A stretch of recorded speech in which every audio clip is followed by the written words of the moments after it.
Hi again, and welcome back to the ADHD Friendly podcast. I'm Patty Blinderman. I'm an ADHD coach and your host of all things ADHD Friendly. This is episode 17, and it's the one where I'm going to be sharing my Sunday morning planning routine. It's the third in my series of 3 podcasts on planning. In the first episode, I shared how to pick a physical planner. And in my last episode, I shared strategies to start an ADHD friendly planning habit. And today, as I said, I'm going to be diving into my Sunday morning planning routine that I do every week.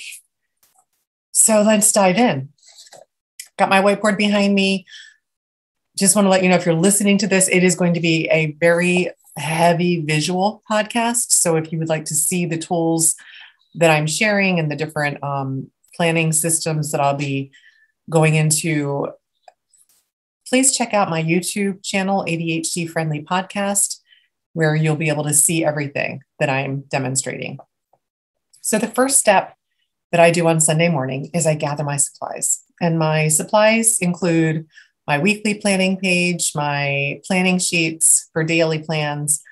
I use at least 2 different colored erasable pens. And if you didn't catch my ADHD friendly favorite things for 2021, Frixion erasable pens are my go-to, especially when I'm doing my planning every week. And I also need my laptop for my online calendar, and I use Post-it flags, one of my favorite planning tools. So that's it. I grab all of that, and I typically sit down with my cup of coffee and I dive in. And I'm not exaggerating when I say it is one of my absolute favorite times of the entire week because it sets up my week in such a powerful way. So let's talk through the actual process. I begin with my weekly planner.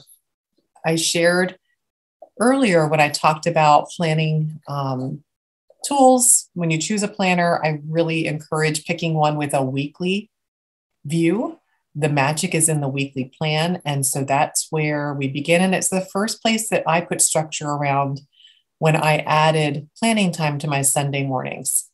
Again, Sunday mornings are the day and time that research shows has the most likelihood to succeed when you're setting up a planning routine. And so I went with what the research showed, and I have found it to be true for myself. So that's when I do mine. So the first place I start is with my weekly planner. This is a tool I've made for myself. That's why it's on an individual page. But if you use a weekly planner in a physical planner, it's just any tool that lets you see the whole week.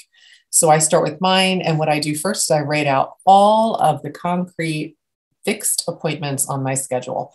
And if you look closely, I include my time for lunch every day. That is blocked in. It's non-negotiable. It is time that I hold for myself to make sure I'm eating at the same time consistently and I don't forget to eat. I also like to include time I'm done each day. It just helps me to see and acknowledge I have a stopping point. So I always write that in as a hard fixed appointment with myself. And then the rest of the things include actual times that I am either meeting in person with somebody or clients online. All of the appointments that I have scheduled are written in here so I can see everything in one glance for the week. So that is the weekly plan. After I write all of my appointments in there, step 2 is to take the same weekly plan and I flag to identify all of the open space in my calendar that's not accounted for yet. And so that's where my handy Post-it flags come in, and I literally just stick one in all of those spaces. And I just want you to notice, I'm going to hold up the original. It's hard to pick out the white space. So I just love how adding the flags makes it so much easier for my brain to just at a glance see what time do I have available that isn't already scheduled this week. And then what I do is I add them up, and you can see at the top here, I include the number of hours I have available. So on Monday, I have 3, Tuesday, I have 1, Wednesday, I have 2, Thursday, 1, Friday, I have 2. That's the total number of hours I have available on any given day for the coming week. Once I've identified all of my appointments, all of my open available time, the next thing I do is I go to writing down all of my to-dos for the week. Used to do this just on a piece of paper or on my whiteboard. I would just kind of write out everything and then estimate time. I've made a tool for myself I've been playing with for the last couple of months where I have space on the top half of my page to list all of my to-dos. And then these circles are little time circles. So a fully colored in circle represents an hour, a half colored in circle, half moon looking circle is a half an hour or 30 minutes. And this little guy filled in a quarter of the circle, so it's 15 minutes. So this example here is going to take me an estimated hour and 15 minutes. So there's 2 circles for each to-do item in case something takes more than an hour. Once I have everything filled in, I then go down here to the bottom half of my page where I've included the estimates for all of the time I have free on each given day. So you can remember from the sheet before, I have 3 free hours on Monday. Then I look at my list of to-dos for this week, which, by the way, I also pull any to-dos that didn't get done from the week before so that they're all in one place and I can see them and plan for them. I look for priorities. I look what has to be done on Monday. And then I include it here along with the time needed. I go through the rest of the week this way, just noting where will things fit? Is there anything that has to be done? It helps me to see what's coming up and what time do I have to do it. Again, it's externalizing and concretely supporting me to see the time I have and plan for it more easily. To highlight why or how this is so ADHD friendly, our executive functions are often impacted when we have ADHD. So our ability to plan and prioritize, really difficult. Our ability to manage our time, because time is invisible. Without concrete physical tools, it's just making that task so much harder. So I'm all about creating efficiency and ease for my brain. Seeing this supports my working memory. So that's my ability to hold information in my brain and use it, manipulate it. When we're thinking about our time and our plans, it's a heavy load on our working memory. I don't have to hold it all in here if I can externalize it here. So it's all of my tools are designed with working memory in mind to support it with more ease. And that's exactly what this does. So once I've written in all of the to-dos, I estimate how much time. I then identify the day of the week I have the space of time to do it. That completes step 3. The third step in my planning process is to then take all of those items I've identified on Monday, Tuesday, and so on, and I go back to my weekly layout in my planner, and I remove the flags and I write them in because it's no longer free time. It's time I've identified specifically the task I'm going to do at the time I have available to do it. And I do that in the different color that I've identified I'm going to use that week. So it stands out. So for example, in this week, the red is all of the hard appointments and the alternating color is the things I've planned to do in the time I have available. So I've written it all in. The next step, step 5, I support my brain by building in plans to exercise. Right now, it's winter. I live in the Chicago area. There's about 6 inches of snow on the ground right now. I'm not going outside a lot and running. I have a desk treadmill that I can walk on inside if the weather doesn't cooperate for me to get outside and walk. But if it's not icy and snowy outside, I do try to go outside and walk. So the next thing I do is identify with my flags again. Now that all of my hard appointments are filled in and my to-do items are filled in, where do I have the space of time to get some exercise in? So I always start with yoga up top here. First thing I do in the morning. And then I look for opportunities to walk. Walking is my absolute favorite exercise. It always builds up my energy and has me feeling revitalized, just even if I can fit 15 minutes in. I like to identify where do I have the time to do that. So I flag it. Once I flagged all of those in, I've identified the time I have, the to-dos I'm going to do, as well as the exercise time I have. The last tool that I use is my daily planning sheet. I take everything from each day in my weekly plan, and I transfer this information to a daily planning sheet. So I use 5 sheets for the weekdays. I don't typically fill in these for the weekends. My weekends are not that full of activities. I don't have little kiddos anymore that I'm running around. So I really only have the urgency to do daily planning sheets for weekdays. So then I transfer all of that information here, including the items that I flagged. I leave them on here as a flag. If for some reason I don't get to walk here, I can literally take my Post-it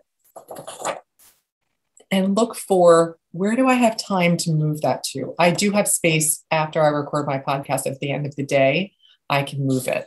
The beauty of external concrete tools is it gives your brain a way to see the plan and to prioritize with more ease. If I want to walk here when I planned it, but when the time comes in the morning, I just don't feel like it, I can literally look at if I don't have another time in my day to move it to, it creates more urgency to go ahead and do it when I plan to do it. Again, the beauty of the weekly plan is it gets you out of the moment to moment decisions. You've decided when you have the space of time without pressure. When is the best time for me to do this? What would it feel like to fit this in here? After I finish this process, I look at my week and I decide, how does this feel? Is this okay? Do I need to adjust? If I do, I go back to my weekly planning sheet and I see, do I need to create any space? Is this feeling too busy with all of this filled in? Do I need to just open it up and give myself a coffee break or a chance to catch up with a friend? Notice how your schedule feels. That's the beauty of the weekly plan. It gives you the ability to see your space of time and make decisions about it when you still have the space of time to make them. After I finish, if there's any adjustments I need to do, I make them, and then I'm ready for the week. I rarely look at my weekly planning sheet again after I finish this process. So pretty much this is on my desk, but it's underneath my daily plan sheet. This is what's on top. Each day, this is on top. I go through, I check it off as I go through my day. And then anything that didn't get done, if it needs to get done the next day, I will then roll it over to the next day. So like if I put here, start newsletter, this is a might do. I didn't have time to commit to it. It didn't fit in my priorities because I didn't have the space of time to add it. But if something gets canceled, I could plug that in and it just supports, again, my working memory to remember what was it that I also needed to get done. It's already identified here. So I move it over. But if I don't get to this, I might move it to Tuesday if it's something I'll have time for on Tuesday. Or if I don't, I can move it to Wednesday, Thursday, Friday, because I fill out all 5 days in advance and they're all in my planning binder. So I can just flip to that page and tuck it in there really easily. And then I don't have to worry about it, but I won't need to see it until I get to that day. And when I get to that day, there it is, ready for me to navigate with more ease. This process, like I said at the beginning of this podcast, is one of my favorite things I do all week. It creates such calm for me because it pins down my time. I have gotten so much, not just from the process, but it gives me so much the entire week that I've even been known, I take these with me on vacation. I've done my weekly planning at Disney World. It just pins down my time so I don't have to hold on to it in my mind. I've got it. I can just follow it and navigate it from there. It takes me about an average hour each weekend to do this every Sunday. The most it will take me is an hour and a half. I limit it to that. About 2 years ago, I found that I was spending too much time on my planning. I really found I enjoyed it, but it was getting in the way. It was more procrastivity. I was doing it longer than I needed to avoid doing something else that I needed to get started on. But typically it takes me an hour. Like I said, I just set up my tools. I make time to do the thing that gives back to me immediately and throughout the week. It just pins down my time. I feel untethered, disconnected from my time if I don't do this. And the calm it creates is just so noticeable. It pulls me into doing it without any effort needed. I cannot wait. I started this process only with about 5 minutes on Sunday morning when I first began about 5 years ago. All I did was look at my weekly schedule because that wasn't part of my routine at that point. And that interested me when I heard the phrase, the magic is in the weekly planning. I was like, okay, let's see. That was sparkly enough for me to experiment and try. So I just want to support you to remember, if the magic is in the weekly planning, see if there's a way to create some sparkle to run an ADHD friendly experiment of your own with a weekly planning tool. I know my process is a good fit for me, but if it's way too much for you or way too little for you, just experiment with the tool of your choice and see, what does it give you to have an external concrete way to pin your time down. So that's all for this week's weekly tips on how to support yourself with the planning process. I shared mine. I invite you just to explore, what would yours look like if it was working a little bit better for you. I hope you found this series of 3 planning episodes helpful. Again, I started out just highlighting how to find a planner that's better suited for you in the first in this series. In the second in this series, I talked about how to begin a weekly planning habit. And today, I just outlined the 6 steps, starting with writing down all of your hard appointments in your weekly planner, identifying all of your open times with flags, writing down all of your weekly to-dos and estimating time you need to do them, and then identifying the days you have the time to do them, then transferring all of that information into your weekly plan, adding flags for any exercise if this is something that you're building in there, and ending it with a daily plan. So taking each day and transferring it onto a daily plan. That's my 6-step process to pinning down time to take advantage of the magic of a weekly plan. I hope that you found this helpful. And if you did, please subscribe to my podcast. And if you did like it, please recommend it to a friend. Until next time, tally ho.